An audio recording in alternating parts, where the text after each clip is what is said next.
How to turn off parental control on Android. Hello everyone, welcome to this channel. I'm Emily and I'm here to help you out today.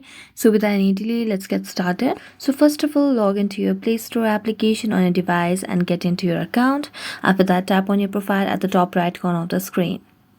As you do that, tap on Settings application or the Settings option over here at the bottom, and then it will lead you to a settings page. Now here you can see different options from general, network preferences, but here you can see the option of family, so tap on family, and then you can see the option of parental controls. So tap on parental controls, and here you just have to toggle off this option.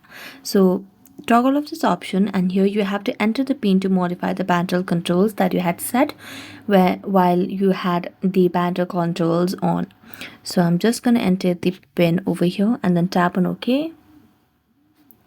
And as I do that, the parental controls are off. So thank you so much for watching this video. See you next time.